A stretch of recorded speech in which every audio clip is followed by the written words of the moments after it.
Assalamualaikum, apa kabar teman-teman semua? Semoga teman-teman sehat-sehat terus ya.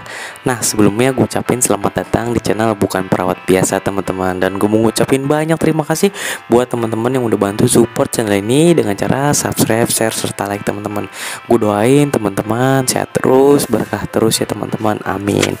Nah, sebelum kita mulai, kita intro dulu ya.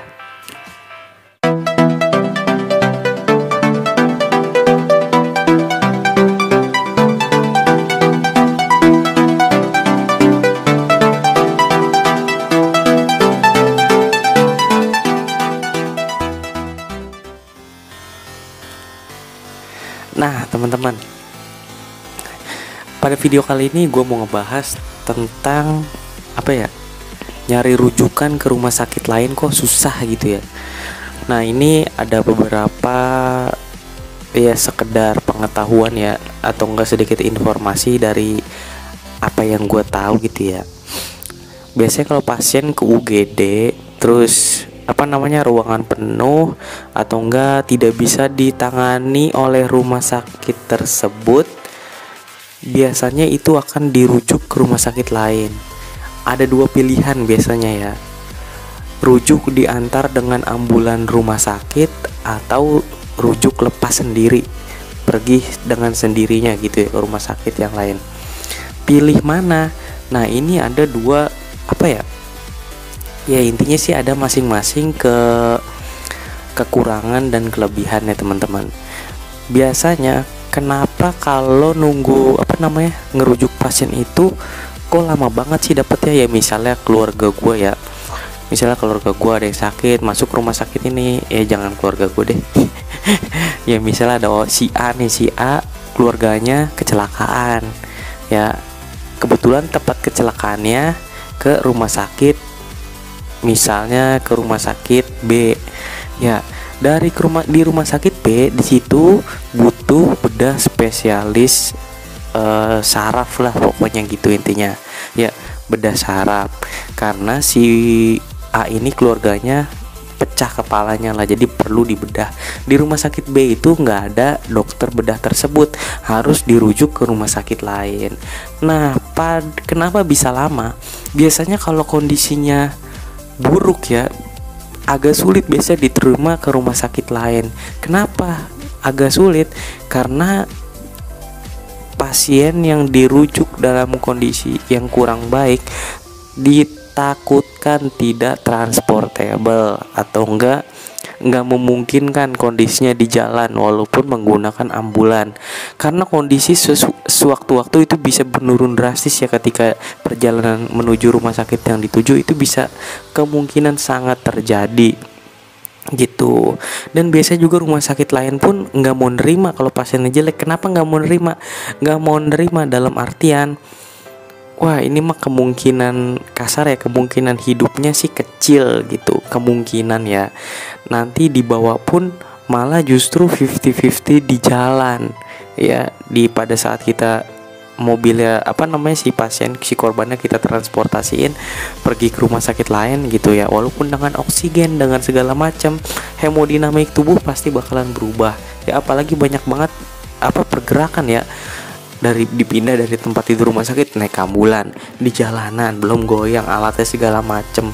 Nah itu justru bisa memperparah kondisi. Makanya kadang-kadang rumah sakit lain itu kalau kita ngerujuk ke tempat lain itu biasanya agak sulit diterima. Pertama kalau kondisi pasiennya jelek, tapi kalau kondisi pasiennya bagus dan memang di rumah sakit yang kita tuju ada ruangan yang kita butuhkan atau ada fasilitas yang memang kita butuhkan, biasanya sih mudah gitu ya. Dalam artian gini,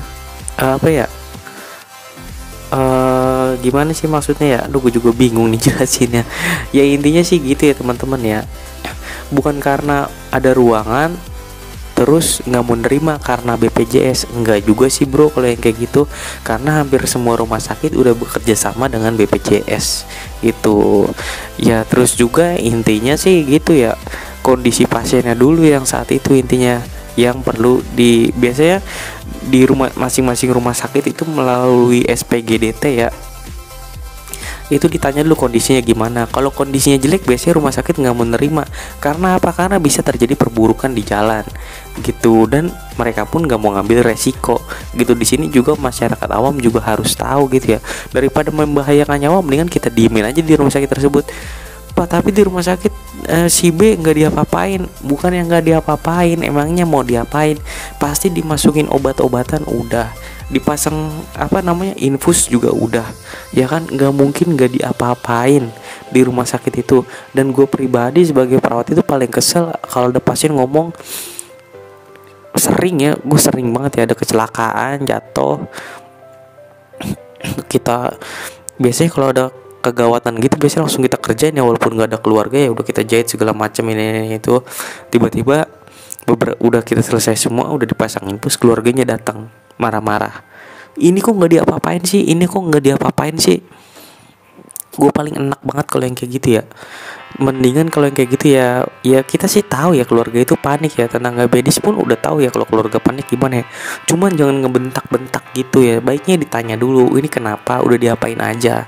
Biasanya udah masuk kok, kalau orang-orang perdarahan itu pasti udah dimasukin Vitka, asam tranexamat segala macem gitu ya.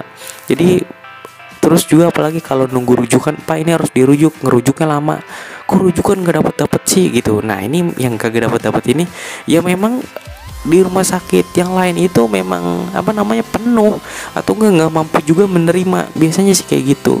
Nah terus itu kan yang melalui prosedur rumah sakit. Gimana kalau kita mau rujuk lepas? Rujuk lepas ini juga rame gitu diperbincangkan gitu ya di masing-masing rumah sakit. Bahkan resiko kematiannya lebih tinggi, dan resiko gini sih keuntungan ya kalau kita rujuk lepas itu ya. Kalau rujuk lepas itu misalnya kita datang ke rumah sakit B ya udah nggak diterima. Kalau kita dirujuk ke pakai ambulan, otomatis itu emang agak lama. Karena kalau pakai ambulan, kasarnya kalau pakai ambulan rumah sakit yang mau mengirim pasien itu harus mengirim data-data si pasien tersebut ke rumah sakit yang akan dituju. Jadi nggak bisa langsung ujuk-ujuk naik mobil ambulan pergi ke rumah sakit seberang, itu nggak bisa gitu. Makanya itu juga salah satu bikin prosesnya lama. Memang seperti itu prosedurnya, SOP-nya memang seperti itu yang gua tahu gitu. Nah terus kalau rujuk lepas teman-teman biasanya udah rumah sakit penuh, ini nggak bisa nanganin, udah teman-teman pergi sendiri ke rumah sakit lain. Biasanya kalau teman-teman pergi sendiri ke rumah sakit lain, jegrek datang ke depan pintu UGD-nya, biasanya langsung diterima dulu, walaupun nanti dinyatakan tidak ada kamar dan bagaimana lagi, baru dipindah lagi gitu ya. Jadi ibaratnya lebih diterima kita datang datang sendiri ya gitu ya ke rumah sakit. Dan biasanya kalau rujuk lepas itu kan biasanya ada data-data pasien sebelumnya ya. Dalam artian teman-teman harus bawa hasil lab di rumah sakit sebelumnya, ronsen di rumah sakit sebelumnya gitu. Tapi kalau pasiennya kemungkinan dalam kondisi baik gitu ya, kondisinya normal yang nggak dicek juga, teman-teman langsung pergi ke rumah sakit sendiri, nggak masalah biasanya sih gitu ya teman-teman. Karena karena rujuk lepas itu kasarnya lebih diterima di tempat rumah sakit lain dan lebih cepat. Rata-rata masyarakat kita itu pengen yang cepet gitu ya, padahal nyari rujukan itu repot gitu, apalagi kalau pasiennya jelek. Terus saya pergi aja dari rumah sakit ini, nah itu kadang-kadang nggak bisa, malah ditahan ya. Karena karena nanti rumah sakit yang pertama kita datangin dicap jelek sama rumah sakit lain. Karena ya memang prosedurnya seperti itu ya. Kalau teman-teman kondisinya parah ya bisa-bisa meninggal di jalan sih, intinya kayak gitu. Meninggal di jalan paling sering ya DOA ya, death of arrival ya, kematian saat di jalanan. Itu sangat sering terjadi juga di rumah sakit ya, beberapa kali gue nemuin deh gitu sih intinya. Makanya kalau ngerujuk kalau teman-teman datang ke rumah sakit ya sabar gitu ya, jangan sampai mikir di sini dilama-lamain karena pakai BPJS. Sepengalaman gue ya, mau BPJS mau umum itu hampir sama kok, kecuali memang kalau umum dan dirujuknya ke rumah sakit swasta yang berkelas, nah itu mungkin langsung ditangani ya. Ya kan pasti kan duitnya juga bukan kaleng-kaleng, bisa 50 bisa sampai 100 juta gitu. Dan kadang ada keluarga ini masalah nyawa nih ya, bukan masalah nyawa gimana. Setiap hari pun petugas kesehatan, petugas medis di rumah sakit selalu menolong orang gitu ya. ya menolong dengan apa sih ya, kesabarannya ya, menolong orang sakit supaya sembuh lagi, ya kan, menolong orang yang bener-bener udah koma, sakaratul maut, gimana supaya caranya sehat lagi, kan seperti itu ya. Jadi tidak ada sebenarnya kalau rumah sakit itu, atau enggak kalau apa ya, tenaga medisnya apalagi ya yang disalahkan gitu ya. Itu nggak ada banget menurut gua pribadi, pengalaman gua kerja gitu ya. Mungkin teman-teman boleh marah ya, tapi marahnya bukan ke tenaga medisnya, ke rumah sakitnya, karena ya mengatur tenaga medis itu gimana cara kerjanya itu adalah bagian manajemen rumah sakit. Jadi menurut gua teman-teman salah banget kalau maki-maki orang medisnya, orang tenaga medis ya. Di situ ada dokter, perawat, bidan, ahli gizi, apoteker dan lain-lain. Itu salah banget. Kalau teman-teman komplainnya ke bagian manajemennya, jangan dokter perawatnya dimaki-maki. Mungkin itu aja sih dari gua, semoga bisa bermanfaat. Kurang lebihnya mohon maaf. Wassalamualaikum warahmatullahi wabarakatuh.